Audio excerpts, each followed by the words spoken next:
Saya ingin menyampaikan komitmen saya pada aspirasi rakyat tersebut untuk melaksanakan reformasi.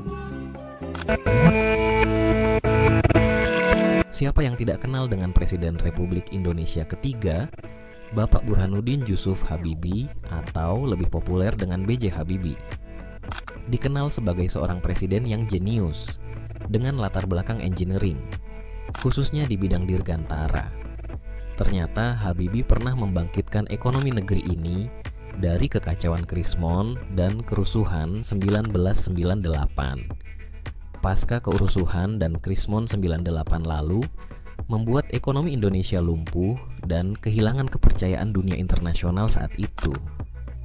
Sekarang kita bayangin Pak Habibie menjabat sebagai presiden cuma selama 1 tahun 5 bulan.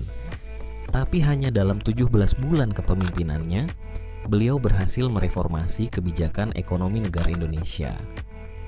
Bahkan lebih gilanya lagi, beliau mampu membuat nilai tukar rupiah dari yang tadinya jatuh nyaris 17.000 per dolar Amerika, menguat sampai 7.000 per dolar Amerika dalam waktu yang dikatakan sangat singkat.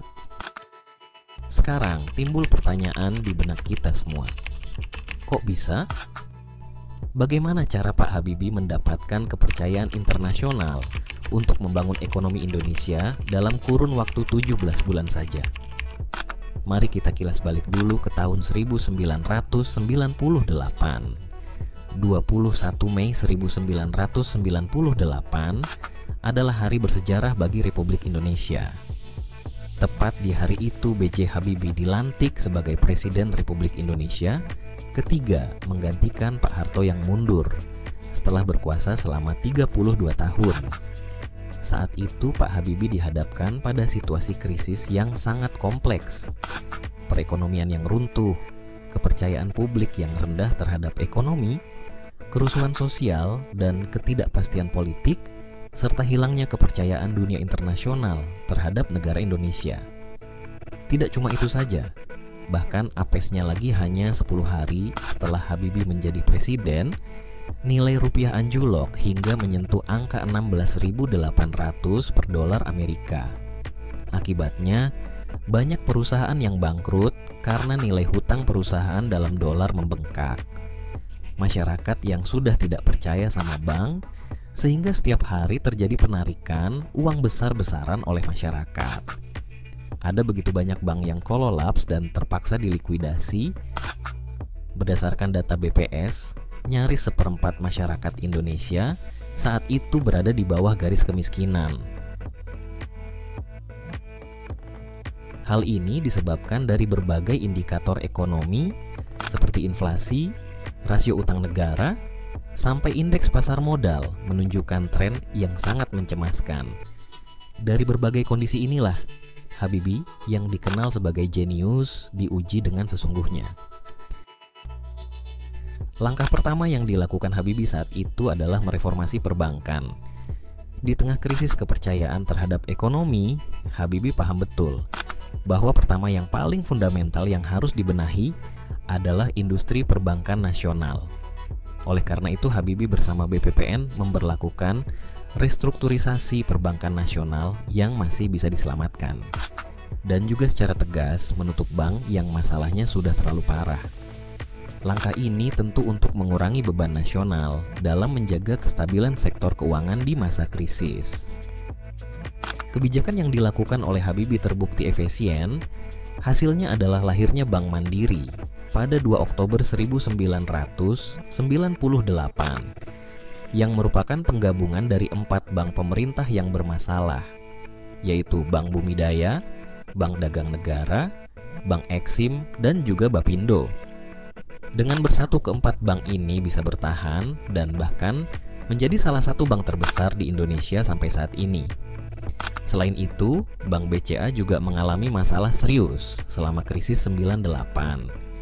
Hingga akhirnya Bank BCA diambil alih oleh BPP, kemudian direstrukturisasi, diberi suntikan modal, kemudian dijual kembali dalam konsorsium. Pada proses itu, akhirnya Grup Jarum membeli sebagian besar saham BCA yang kini menjadi bank swasta terbesar kebanggaan Indonesia.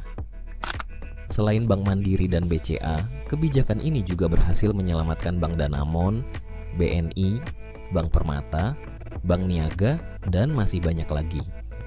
Tidak cukup sampai memulihkan bank-bank yang bermasalah, Habibie mengambil langkah untuk memisahkan antara bank sentral dengan pemerintahannya saat itu. Habibie sangat pandai membaca situasi dan memahami cara kerja dunia. Beliau sadar bahwa untuk bisa mendapat kepercayaan dunia internasional, peran bank sentral negara harus bisa berjalan secara independen dan tidak boleh dipengaruhi kepentingan politik pemerintah dalam menjalankan fungsinya untuk menstabilkan moneter dan juga mata uang rupiah.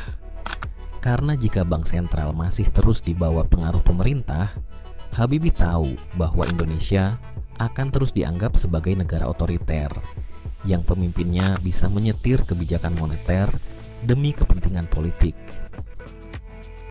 Melalui Undang-Undang Nomor 23 Tahun 1999 tentang Bank Indonesia, akhirnya untuk pertama kalinya dalam sejarah pemisahan Bank Indonesia sebagai lembaga independen. Setelah memulihkan bank dan memisahkan peran bank dari pemerintahan, langkah selanjutnya yang dilakukan Habibie saat itu ialah mengelola dana bantuan IMF dengan tepat sasaran.